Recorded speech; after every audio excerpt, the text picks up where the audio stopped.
All right, what's going on, everybody? We just got done recording an episode, mock draft with the one and only Nick BDG. What's going on, Nick? He's here with us right now. What's up, Nick? What's going on, fellas? Man, that was a fun episode. I'm glad to be back 2 seconds later after filming that in the Nice, studio. nice. We're glad to have you back this early. Yeah. So, in the description below, click on whatever device you have to go check out the iTunes, Google Play, or podcast episode. Subscribe and download if you haven't already. We're going to link Nick's podcast down there too, and then we'll also link his YouTube channel in the description below where he actually filmed the episode or screen recorded it. So if you guys want to see what I look like, our logo kind of shows it, but yeah, I'm there.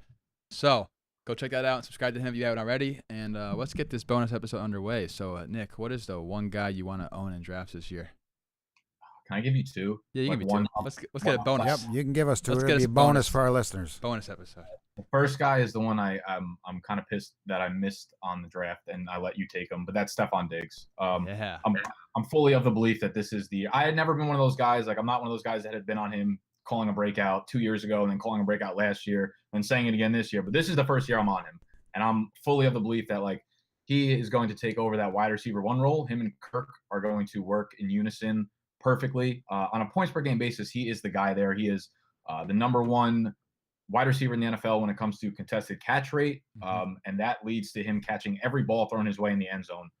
This is the year that he takes over that wide receiver one role in Minnesota. He was underthrown by Case Keenum on like 7 deep balls, like 60-yard deep balls that would have been touchdowns last year. His numbers would have been through the roof. The only concern there, of course, of his health, but I really don't try to avoid or take players based on their health. And if he can get healthy, man, he is going to be a top 8, top 6 guy that you're not going to want to miss out on. You can get in the 3rd round. 110%. That is amazing. I love that. And Yes.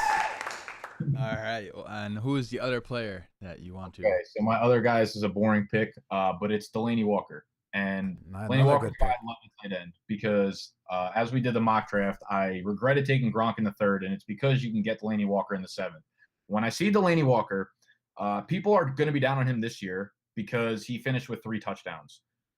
But that was still, when you look at the team, he still had 20% of their touchdown passes, right? So that's the same rate he's had over the years. The only reason that people are looking at him down now is because Mariota's touchdown rate came down. But if you expect Mariota's to bounce back up to the norm with Matt LaFleur there as the OC, which a lot of people expect, if he sticks at the same rate that he's been at, that 20% touchdown rate, that's going to bounce back up to 6 or 7. He's a guy who's had 800 receiving yards in 4 straight years. He's been a top 7 fantasy wide receiver in 4 straight years. When you look at the per game numbers, he has better numbers than Zach Ertz. The only reason people are so high on Zach Ertz is because he had 8 touchdowns. But if you rely on receiving type players in fantasy football, that is the most volatile stat you can think of. And that's why you get guys like Mike Evans drafted too high, because you see a touchdown total, but they're not ones who gives you yards, and they're not ones that you can depend on year over year. That's why I love Delanie Walker, because he is Zach Ertz that is coming off of a recency bias down year. So get away from the early tight ends and grab Delanie Walker 7th or 8th, and you will not be 7th or 8th round, and you won't be disappointed.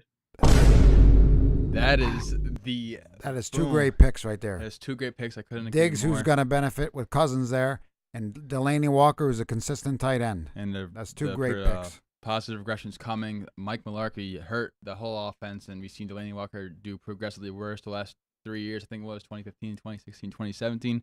But it's all because of the touchdowns. This is a new offense now, and he's coming back. And like you said, 7th, 8th round. That's why I'm waiting on tight end and not taking the Gronkowskis of the world this year. So good picks, Nick. Yeah. Thank you, sirs. So where can people find you if they don't know already? Let's give them the plug another time. Shameless plug. Yeah, so just check me out on YouTube. It's just my name. It's Nick Ercolano. You can spell that Ercolano. I should have let you guys try to spell it out yourselves. I've heard some funny tries over the years with teachers growing up and whatnot. But yeah, YouTube, Nick Ercolano. You can find me there. And then from there, you can find my social medias in the descriptions and whatnot. Yep. So we need a one draft day tip before we go. One draft day tip, simple draft day tip. Oh man, one draft day tip. I would say, yeah. For people of any level, like beginning fantasy football, don't Don't drink too much tequila. You know Right, what? right. We'll That's a take good that. But I thought Calvin Johnson was off the board one year, and I took Maurice Jones-Drew because of it, and it was the year Calvin Johnson blew up for like 2,000 plus yards or whatever he went off of, and I blame the tequila to this day. Wow. I mean that is also another great tip. Yep. Doesn't have to be tequila, just anything. Yeah, it's my choice. That's a good quick tip right there. Awesome. All right, so thank you for coming on for Yes, the bonus thank you, YouTube Nick. video and then the podcast episode. We really enjoyed having him on, and once again, go check that out on his channel for the live video, I guess, and then download the podcast if you haven't already. It helps us out a lot. We'll have you on again for another mock draft. Yeah, why not? That was fun. All right, thank you. All right, thank you. Yeah, guys, so that's the bonus episode with Nick. Go check out his stuff. It's in the description below. But if you guys want to find out more information about the Subscriber League and what's it looking like and how fierce the competition is, go check out the full episode we did with Nick on our podcast in the description below. Subscribe and download that on whatever device you have, and same scoring format as always, and you can probably read it on the screen. So, yeah, do that, and we'll just keep getting your points because There's it's only getting a few tough. spots left. Only a few spots left. So, yeah, that sums it up for this one, and take you guys out.